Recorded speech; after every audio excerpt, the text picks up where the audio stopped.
विषय पर जबरदस्त सवाल की तरफ। और यह सवाल तो जबरदस्त ही है। जबरदस्त यूं है कि आपको यह तो समझ में आ गया कि भविष्य में खाद्यान्न जो तेल हैं वो सस्ते हो सकते हैं, लेकिन क्या आपको पता है कि भारत में पेट्रोल और डीजल सस्ते क्यों नहीं हो सकते? आज का सेशन उसी पर है साथियों। बात यह है कि निर्मला सीतारमण जी जो भारत की वित्त मंत्री हैं, उन्होंने हाल ही में कहा है कि भैया हमसे ना हो पाएगा। क्या नहीं हो पाएगा? Petrol, diesel, LPG gas cylinder इनको सस्ता नहीं कर पाएंगे। और फिर एज यूजुअल बस बच गए भाई साहब नेहरू जी, अदरवाइज भाई साहब लपेट लिया जाता उनको भी। मैडम ने कहा कि भाई all credit goes to UPA government. UPA government ने ऑयल बॉन्ड जारी किए थे, उन ऑयल बॉन्ड के कारण मैं अपना जो तेल है वो सस्ता नहीं कर पा रही हूं, पेट्रोल डीजल सस्ता नहीं कर पा रही हूं। फिर लोग खोपड़ी खुजालने लगे, बोले ऐसा क्या हुआ था भाई, ऑयल बॉन्ड था क्या? हमको तो यही नहीं पता। यूपीए गवर्नमेंट के ऑयल बॉन्ड आज भारत सरकार बोल रही है कि मैं इसके कारण तेल सस्ता नहीं कर पा रही हूं। ऊपर से चला गया भारत सरकार के, यार ये क्या चक्कर हो गया। आइए तो आज के सेशन में आप यही सीखने वाले हैं कि जो अपना यूपीए सरकार थी, मनमोहन सिंह जी की जो सरकार थी, उसमें ऐसी कौन सी चीज हुई थी, वो ऑयल बॉन्ड क्या था जिसके चलते हुए निर्मला सीतारमण जी ने कहा तेल सस्ता नहीं हो पा रहा है और नहीं हो पाएगा, लोड मत लो। और तुमको क्या लगता है मैं एक्साइज ड्यूटी कम कर दूंगी? नहीं हो पाएगा, मस्त रहिए। अब भाई साहब लोग ढूंढ रहे हैं कि यार कांग्रेस तो कह रही थी कि विरोध के नाम पे तेल के दाम इतने ऊपर चढ़ गए, अब ये विरोध कैसे करेंगे? तो आइए आज आपको पूरा मुद्दा समझा देते हैं, फिर आपको जिस तरफ बैठना हो उस तरफ बैठ जाइएगा। मुद्दा समझिए साथियों। हाल ही में केंद्र सरकार ने तर्क दिया कि पेट्रोल डीजल ना हो पाएगा भाई हमसे कम, और नहीं हो पाएगा इसके पीछे इन्होंने पूरी तरह से जिम्मेदार ठहरा दिया ऑयल बॉन्ड को। आपने सोचना है यार मैंने जेम्स बॉन्ड तो बहुत सुना है, ये ऑयल बॉन्ड क्या है? अब ये ऑयल बॉन्ड क्या है इसको समझना है आपको, किस प्रकार से एनडीए गवर्नमेंट ऑयल बॉन्ड के ऊपर चर्चा कर रही है। आइए अब एक एक करके आपको जानकारी देते हैं। निर्मला मैडम जी ने कुछ बातें कही हैं, और बातों को समझने से पूर्व ना आपको पहले यह समझा देता हूं ऑयल बॉन्ड होता क्या है। देखो बेटा बात ऐसी है, मैं आपको पहले बताता हूं, थोड़ा सा इसका इतिहास है, उस इतिहास को भी मैं आपको बता देता हूं ताकि वो इतिहास समझने में दिक्कत ना आए। साथियों आप लोगों को अगर याद हो तो अपनी सरकार है ना, उस सरकार ने आज पेट्रोल और डीजल को पूरी तरह मार्केट आधारित कर दिया है। मार्केट आधारित का मतलब हुआ कि भाई पेट्रोल डीजल के दाम कितने बढ़ेंगे, बोले ये तो अंतरराष्ट्रीय बाजार तय करेगा। हमने नहीं देखा वो अंतरराष्ट्रीय बाजार में कहां लगती है वो हाट जहां तेल बिकता है कि इतने रुपए किलो तेल ले लो। लेकिन आपको जानकर के कुछ मैं फैक्चुअल डेटा देना चाहूंगा। वर्ष 2002 से शुरुआत हुई थी इस बात की, 2002 पेट्रोल के साथ 2010 और डीजल के साथ 2014, जब भारत सरकार ने इन तीन चीजों को, किस किस चीज को, वर्ष 2002 के अंदर जो हवाई जहाज का ऑयल है वो, 2010 के अंदर पेट्रोल के ऑयल को, और डीजल को 2014 में, इसको पूरी तरह मार्केट पर छोड़ दिया था। मार्केट पर छोड़ने का अर्थ हुआ कि अंतरराष्ट्रीय स्तर पर बहाव बढ़ेंगे अगर कच्चे तेल के, तो ये भी महंगे हो जाएंगे। ठीक है, चलिए ये बात भी समझ में आ गई। तो फिर क्या हुआ, ऑयल बॉन्ड की कहानी कहां से आ रही है? अब आपको ऑयल बॉन्ड समझना होगा। साथियों होता क्या था ना, पहले आपको मैं समझाता हूं 2014 से पहले की कहानी। 2014 से पहले की कहानी, ये तथ्यात्मक जानकारी है, पहले इसको समझ लेना। 2002, 2010, 2014, अब इससे इसके बीच की एक कहानी है वो समझनी है, क्योंकि यहां पर एक साल है जिसका नाम है 2012। अब मैं आपको वो बात बताता हूं। साथियों एक शब्द होता है सब्सिडी। अब आप पूछेंगे सर ये सब्सिडी क्या होता है? मैं आपको सब्सिडी सिखाता हूं। साथियों ऑयल सब्सिडी को समझने के लिए मैं आपको एक तथ्यात्मक जानकारी देता हूं, आप उसको समझना। और जितने भी विद्यार्थी लाइव हैं उन सबसे एक छोटा सा निवेदन है, वीडियो को लाइक कर दो, शेयर कर दो, ताकि लोगों तक ये जानकारी पहुंचे। बहुत अल्टीमेट चीज सिखा रहा हूं। और हां, रोजाना सुबह 10:10 पर अनअकैडमी पर फ्री करंट अफेयर का मंथली रिवीजन करा रहा हूं, उसका लिंक कमेंट बॉक्स में क्लास खत्म होने के बाद मिल जाएगा, क्लास में पहुंच जाना। ठीक है, चलिए आज मैं आप लोगों को मार्च का करंट अफेयर रिवाइज कराऊंगा। यूज माय रेफरल कोड अंकित 10। अब सुनिए साथियों, जबरदस्त बात बताता हूं। साथियों हुआ क्या कि एक कंपनी है जिसका नाम है जैसे IOCL, Indian oil corporation, HPCL, ये जितनी भी HPCL ये कंपनी जितनी भी हैं, ये तेल बेचने जाती हैं मार्केट में। आप जाते हैं तेल भरवाने के लिए, ठीक है। अब ये तेल बेचने के लिए मार्केट में गई, इनने कहा सरकार से, जैसे मान लीजिए कि कोई भी XYZ सरकार है, इन्होंने सरकार से क्या कहा, पहले इस तथ्य को ऐसे समझिए। बोले सर बात ये है कि हम है ना 90 रुपए लीटर तेल नहीं बेच सकते। दोबारा सुनिएगा, एक समय की बात है, मान लीजिए कि पेट्रोल की बात कर रहे हैं हम 2008 की, जब तक ये मार्केट डिपेंडेंट नहीं हुआ था। पेट्रोल मार्केट डिपेंडेंट कब हुआ? 2010 में। उससे पहले की बात करते हैं, 2008 में 90 रुपए लीटर मान लीजिए पेट्रोल बिक रहा था। अब क्या हुआ, सरकार ने देखा, सरकार से मतलब किस कंपनी ने कहा, मान लीजिए HPCL है या फिर IOCL है, इन कंपनियों ने कहा सर 90 रुपए लीटर बेच नहीं पा रहे हैं, हमारी जेब में आकर के तेल पड़ता है 96 रुपीज लीटर, हमें कितने का पड़ रहा है, 96 रुपए लीटर पड़ रहा है, और आप कह रहे हो जनता को 90 रुपए लीटर दो। सर हम कैसे कर पाएंगे, मर जाएंगे, इतना पैसा नहीं बचा था सर हमारे यहां पे, हम रिफाइनरी भी देते हैं, हम टैक्स भी देते हैं, हम एक्सपोर्ट से इंपोर्ट भी लेते हैं, सब कुछ करते हैं आपको देने के बाद, और आप कह रहे हो कि जनता को 90 रुपए लीटर में दो। सर कैसे होगा ये? सरकार ने कहा सुनो, तुम्हारे कितने रुपए में पड़ता है ये तेल? बोले सर हमारे 96 रुपए लीटर पड़ता है। बोले ठीक है, तुम्हारे 96 रुपीस लीटर पड़ रहा है, एक काम करो, ये 96 रुपीस लीटर ही तुम समझो कि तुम्हारे लिए 96 ईयर, तुम बेच भी 96 में रहे हो। बोले कैसे समझ ले सर, 90 में दिलवा रहे हो आप? अरे यार ये जो 6 रुपए का डिफरेंस है ना, कौन सा, जो तुमने नहीं चुकाया, जो जनता नहीं दे रही असल में, वो 6 रुपए मैं दे दूंगी यार, क्या चिंता कर रहे हो? किसने कहा? सरकार ने कहा। सरकार ने क्या कहा? देश की आजादी से लेकर 2010 तक सरकारें क्या काम करती रही? सरकारें यह करती रही कि जनता को तेल 90 रुपए लीटर ही दो, इससे ऊपर का जितना भी भाव मिल गया, 90 रुपए उदाहरण ले रहा हूं, मान लो कभी सरकार ने कहा कि तेल का भाव 80 रुपए लीटर रखो, लेकिन कंपनी को 85 रुपए का पड़ रहा है, तो जो 5 रुपए एक्स्ट्रा जा रहा है ना, सरकार ने उस 5 रुपए एक्स्ट्रा के लिए एक शब्द यूज किया कि बेटा इस पैसे को आप लोग चिंता मत करो, जितना भी एक्स्ट्रा पैसा है उसको मैं दूंगी। ये जो सरकार पैसा देने की बात कर रही थी बेटा, इसी को कहा जाता है सब्सिडी। क्या है ये? सब्सिडी है। तो ये जो सब्सिडी की सवाल बात करी ना, ये 6 रुपए सब्सिडी हुआ, 80 का 90 रुपए हुआ, ये सब्सिडी था। अब सोच के देखो, ये सब्सिडी को अब सरकार कब देगी? आप तो यही इंतजार करेंगे कि भाई भारत सरकार है, कंपनियों को पैसा चुकाती होगी। सरकार उससे भी आगे का गेम खेल गई। क्या खेल गई? यूपीए गवर्नमेंट ने एक तगड़ा गेम खेल दिया। आपको जान के आश्चर्य होगा कि इस सरकार को, यानी यूपीए गवर्नमेंट को, इन कंपनियों को, IOCL, HPCL, BPCL, इन कंपनियों को 1.25 लाख करोड़ रुपए चुकाने थे वर्ष 2012 में। यानी कि इस सरकार के ऊपर सब्सिडी का जो पैसा चुकाने का बजट बनकर के आया, वो कितना आया? 1.25 लाख करोड़ रुपया, 1,30,000 करोड़ रुपया चुकाना था भारत सरकार को इन 3 कंपनियों को, कि भाई ये पैसा बन रहा है तुम्हारा, सब्सिडी जो मुझे चुकानी है। किसको चुकानी थी? भारत सरकार को। किसको चुकानी थी? कंपनी को देनी थी। सरकार के पास पैसा नहीं था, सरकार के पास पैसा नहीं था, लेकिन सरकार तो सब जानती है।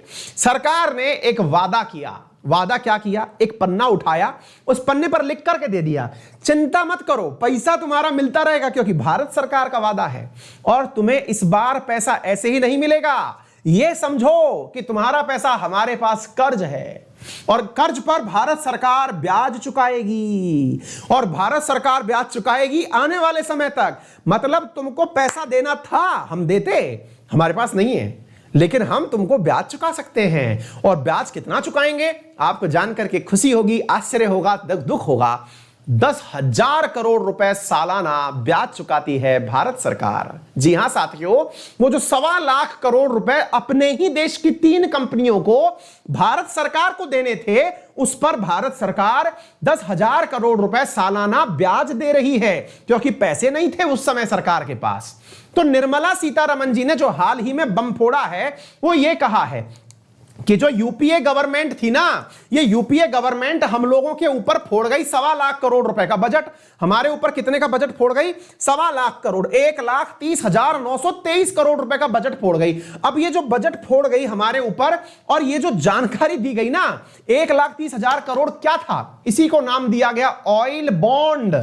यही है वो ऑयल बॉन्ड जिसमें कि भविष्य में पैसा मिलता रहेगा। यानी कि आपको चिंता करने की जरूरत नहीं है, आप आराम से खुश रहिए। आप देख सकते हैं साथियों, भारत सरकार ने अभी तक कितना ब्याज चुकाया है, यहां पर कुछ डेटा से अंदाजा लगा सकते हो। देखो, ये ब्याज चुकाया गया है भारत सरकार के द्वारा। जो भविष्य में सरकारें आई, तो निर्मला सीतारमण जी ने कहा कि मैं एक्साइज ड्यूटी वगैरह कैसे बंद करूं, जो पुराना जो था तुम्हारा कर्जा, वो चुका रही है सरकार।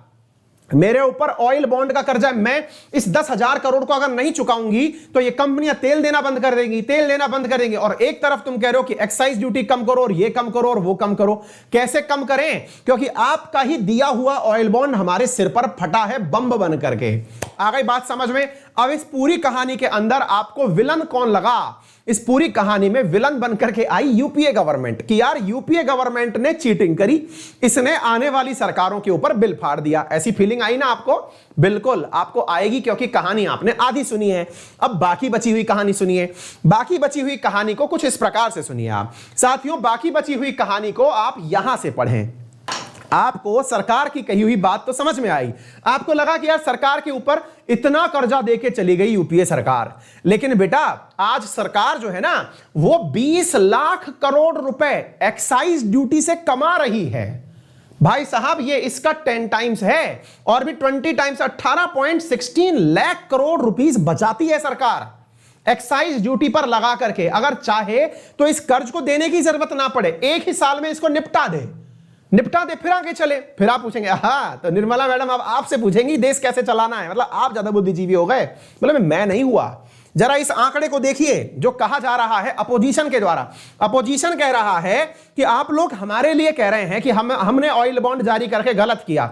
आपका क्या, जो आप लोगों ने 1.45 लाख करोड़ रुपए जो लोग थे, जो बैंक थी या कॉर्पोरेट टैक्सेस का मिलना था आपको बड़ी कंपनियों से, आपने वो माफ कर दिया। आपने कॉर्पोरेट घरानों का 1.45 लाख करोड़ रुपया माफ कर दिया है। इससे अच्छा यही माफ कर देते, कम से कम जनता को तो कम से कम सस्ता तेल मिलता। आपने कॉर्पोरेट घरानों में कुल मिलाकर 10-15 इंडस्ट्रियलिस्ट का 1.25 लाख करोड़ रुपए की जगह 1.5 लाख करोड़ रुपया माफ कर दिया सरकार। आपको कॉर्पोरेट टैक्स, अभी आप पूछेंगे कॉर्पोरेट टैक्स क्या होता है? यह समझिए जैसे आप और हम जो कमाते हैं थोड़ा बहुत, इनको सरकार को इनकम टैक्स देना होता है, लेकिन बड़े जो घराने होते हैं इनको इनकम टैक्स के स्थान पर कॉर्पोरेट टैक्स देना होता है। यह समझिए इस प्रकार से बिरला, टाटा, अंबानी, ये सब जितने भी हैं ये कॉर्पोरेट टैक्स चुकाते हैं इनकम टैक्स के स्थान पर, और सरकार ने वो माफ कर दिया। बोले वाह साहब वाह, इससे अच्छा यही माफ कर लेते। और तो और सरकार जिस बात को बोल रही है वो अधूरा था, अब पूरा हम कर देते हैं। पूरा ये अरुण जेटली जी को ये मॉडल समझ में आ गया। जाने से पहले उन्होंने 2017 में बैंकों के ऊपर भी इसी प्रकार का बॉन्ड जारी कर दिया कि जो बैंकें घाटे में चल रही हैं, जो बैंकें सरकारों को, ये जो इन कंपनियों को जिस तरह से मतलब यूपीए करके चली गई थी, बिल्कुल वैसे ही साथियों सरकार ने मॉडल अपनाया और उनको यह बात समझ में आ गई। किसको समझ में आ गई? अरुण जेटली जी को। और वो जाते जाते बैंकों से बोल दिए, क्या बोल दिए कि बैंक वालों, तुम लोगों को कहा गया था कि जनता के खाते में पैसा ट्रांसफर करो। बैंक वालों तुमसे कहा गया था कि जनधन आधार अकाउंट खुल रहे हैं, इसमें इतना पैसा मेंटेन करो। तुमको जो खर्चा हो रहा है लोड मत लो। मैं एक आइडिया लेके आया हूं। क्या आइडिया है? आइडिया यह है कि 2.11 लाख करोड़ रुपए तुम लोगों के अंदर हम जो तुमको देने वाले थे, तुम्हें घाटा हुआ ना, जाओ तथास्तु करता हूं।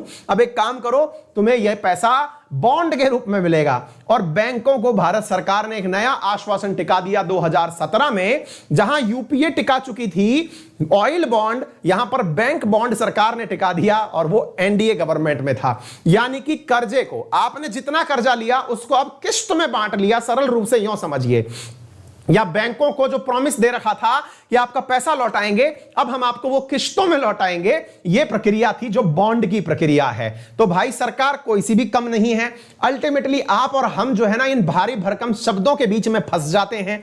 अल्टीमेटली मुद्दा इतना है कि अगर विलिंगनेस होना, जो इसको शब्द दिया जाता है पॉलिटिकल विल, चाहे फिर वो यूपीए की हो, चाहे वो एनडीए की हो, चाहे आम आदमी पार्टी की हो, चाहे समाजवादी की हो, या फिर किसी भी सामान्य पार्टी, कोई सी भी जनता पार्टी की हो, भैया बात यह है विल होनी चाहिए जनता को लाभ पहुंचाने की। अब वो विल कैसे दिख रही है वो आपके सामने है। उम्मीद है इस संपूर्ण विश्लेषण में आपको यह समझ में आ गया होगा ऑयल बॉन्ड क्या है, ऑयल बॉन्ड की राजनीति क्या है, ऑयल बॉन्ड बोल करके यूपीए कांग्रेस किसको, एक प्रकार से यूपीए और एनडीए आपस में एक दूसरे के ऊपर जो बम गोला चला रहे हैं वो मुद्दा क्या है। उम्मीद है आपको पूरा की पूरा तथ्य समझ में आ गया होगा। तो ये सारी जानकारी, वाई मच एंड मोस्ट, ये आर्ग्यूमेंट जो चल रहा है, ये पूरी जानकारी मैंने इंडियन एक्सप्रेस के एक्सप्लेनेशन से ली है।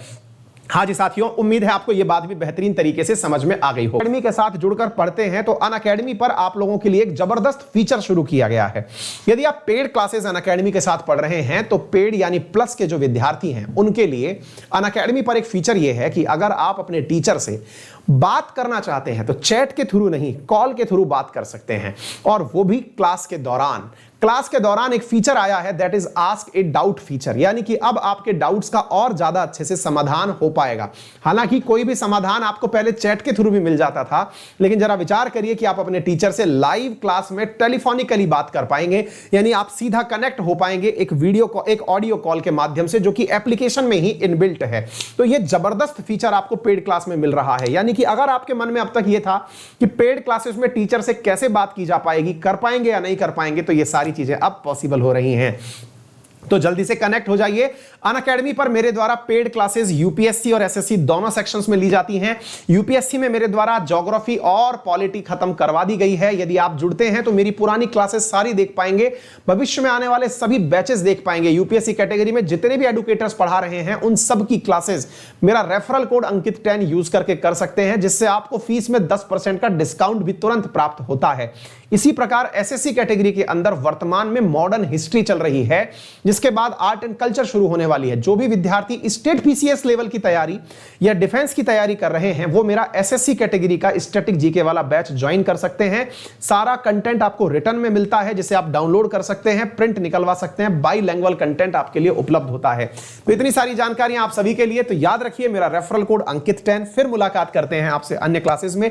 इस क्लास की पीडीएफ आपको हमारे टेलीग्राम चैनल, जो हमारे ऑफिशियल और पर्सनल टेलीग्राम चैनल्स हैं, उन सब पर प्राप्त हो जाती है। अपना ख्याल रखें। Thank you so much. बड़ों का सम्मान करें, छोटों को प्यार दें और अपना व्यक्तित्व इस प्रकार से विकसित करें कि महिलाएं आपके साथ सुरक्षित